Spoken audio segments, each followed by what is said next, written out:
Merhaba arkadaşlar, ben Salih Süleymani. Umarım hepiniz iyisinizdir. Uzun zamandır muzdaribi olduğum bir konuda birkaç şey söylemek istiyorum izninizle. Aslında sadece benim değil, bütün sosyal medya kullanıcılarının mağdur olduğu bir konu bu. Sahte ve troll hesaplar açıp insanlara küfreden insanlarımıza birkaç kelam etmek istiyorum. Bir insan sosyal medyada düşüncesini, fikirlerini, yaşamını, giyimini, kuşamını paylaşabilir. Sizin de buna bir itirazınız olabilir. Fakat bu size o insanlara küfretme, hakaret etme hakkı tanımıyor. Bir insan bir düşünceye karşı düşünceyle, sözle karşılık veremeyip küfre ve hakarete sığınıyorsa bu onun zavallılığını gösterir. İnsanlara küfrederek insanların zaten haklı olduğunu göstermiş oluyorsunuz. Bir de şöyle bir gerçeklik var.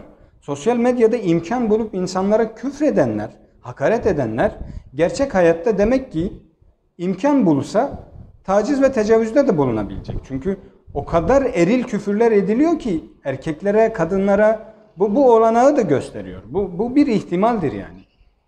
Ve küfreden insan, hakaret eden insan aslında meşrebini, kalitesini gösteriyor. Bir de özellikle Kürtlere seslenmek istiyorum. Yahu insaf edin. Yahu insaf edin. Bizim ülkemiz işgal edilmiş, dilimiz yasaklanmış, köylerimiz, şehirlerimiz boşaltılmış, insanlarımızın yarısı batı illerine göç ettilmiş, dilimiz, kültürümüz, müziğimiz, bütün varlıklarımız talan edilmiş. Kala kala elimizde sadece sosyal medya kaldı. Bunu da bu kadar hunharca katletmeyin. Bu kadar kötü bir şekilde suistimal etmeyin lütfen. Sosyal medya bir var olma alanıdır. Bugün ontolojik olarak bu asırda sosyal medyada yoksanız aslında yoksunuz. Biz Kürtlerin neyi kaldı sosyal medya dışında? Bütün derdimizi, davamızı, ölümlerimizi, katliamlarımızı, bize yapılan zulümleri ancak sosyal medyadan duyurabiliyoruz. Bunu da bu kadar kötü kullanırsak elimizde kalan son şeyi de bitirmiş olacağız. Lütfen bu konuda biraz dikkatli olun. Sahte hesaplar açmanızı bir nebze anlayabilirim. Türkiye'de yaşıyorsanız, Kuzey Kürdistan'da yaşıyorsanız ister istemez politik içerikler paylaşıyorsunuz ve ister istemez başınız belaya girebiliyor. Ama sahte hesap açtınız diye insanların ailelerine, manevi değerlerine küfretme hakkınız yoktur. Yine hesaplar açın. Önceliğiniz kendi isminizle, kendi cisminizle, kendi resminizle doğru düzgün bir hesap açıp orada var olmanız. Orada kendi değerlerinizi düzgün, nezih bir dille paylaşmanız. Ama bu olanağınız yoksa bir Kürt büyüğünün resmiyle, bir Kürt büyüğünün ismiyle hesaplar açıp itirazlarınızı dile getirebilirsiniz. Yanlış bulduğunuz şeylere karşı sözünüzü söyleyebilirsiniz. Ama küfretmeden.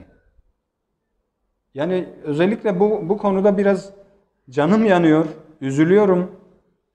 Kürtlerin bu işi zaten az kullanıyorlar. Kullananlar da çok hoyratça kullanıyor. Twitter, sosyal medya bir var olma alanıdır. Lütfen bunu nezih kullanalım. Bunu kültürümüze hizmet amaçlı kullanalım. Açtığınız hesaplarda Kürt aydınlarını, yazarlarını, gazetecilerini, şairlerini takip edin. Zaten aydınlarımız içeride, zaten siyasilerimizin hepsi hapiste, zaten belediye başkanlarımızın hepsi tutuklu, esir alınmış. Onların sesine ses olmaya çalışın. İnsanlara küfrederek bir yere varamazsınız. Küfrettiğinizde zaten siz yenilgiyi kabul etmiş oluyorsunuz. Küfür acizliktir, zavallılıktır, yenilgidir. Yani bu anlamda ukalalık ettiğimi de düşünüyorum. Fakat af buyurunuz. Ama lütfen İnsanlara küfretmeden karşılık verin. Sosyal medyayı nezih kullanın. Zaten Orta Doğu gibi bir rezil coğrafyada yaşıyoruz.